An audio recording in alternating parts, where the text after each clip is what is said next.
Africa Content TV.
ẹ̀yìn sọ́wọ́n débi lẹ́nu kò tẹ́ ẹ̀ka yóò sọ fún wa ọkọ̀ àtọ̀rẹ́ náà rí ẹ̀yìn ọkọ̀ ọ̀ ẹ̀yìn ọkọ̀ láti lọ táyé kó tó lókè wọ́n tó ṣe dẹ́bì wọ́n tó ṣe táìmì wọ́n tó fi ti dọ́ wọ́n tó ṣe fínísì ọ̀ wọ́n tó kú wọ́n tó ṣe fíọ́mì ọmọ máa ń sọ èsì láti kọ́lé ọ̀ wọ́n tó ṣe ohun ìdò. àfẹ̀yẹ́ yìí lọ́wọ́ ọ̀nà lókè ẹ má jọ.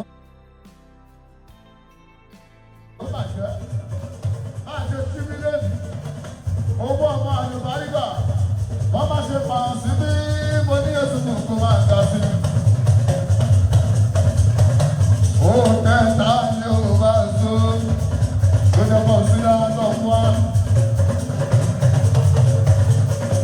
Àbọ̀rọ̀ ìdílélẹ̀ lọ́dọ̀ ní wọ́n ṣẹ́gun Àjàyí. Ó ló ṣe dáadáa lẹ́nu.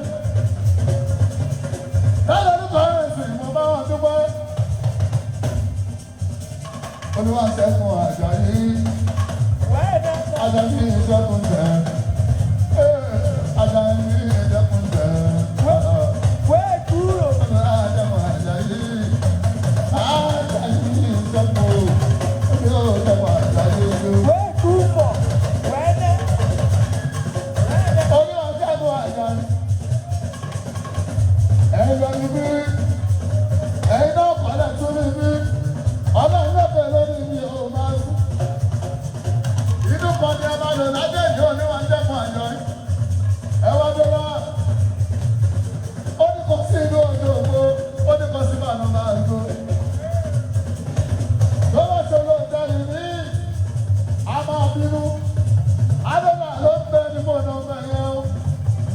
Adọ́nà wá bá pọ̀ sí ní ó inú ẹ̀ ò ní inú òun. Ó sì ní sábẹ́ láti mọ̀ ọ̀. Gbogbo nǹkan ní nǹkan ló máa ń dúró sí. Nínú àwọn ìgbàgbọ́ ọ̀gá Adúlá àwọn àjẹmọ́ ìṣẹ́jú lọ. Èyí tó sọ lábàárí ìta mi òun yóò ká èrò pa. Àjàyí ìbọn máa jẹ́ pé eré mi kò pè fẹ́ǹsì máa bọ́ bá orí o. Ìbọn máa jẹ́ pé eré mi kò pè fẹ́ǹsì máa bọ́ bá orí o.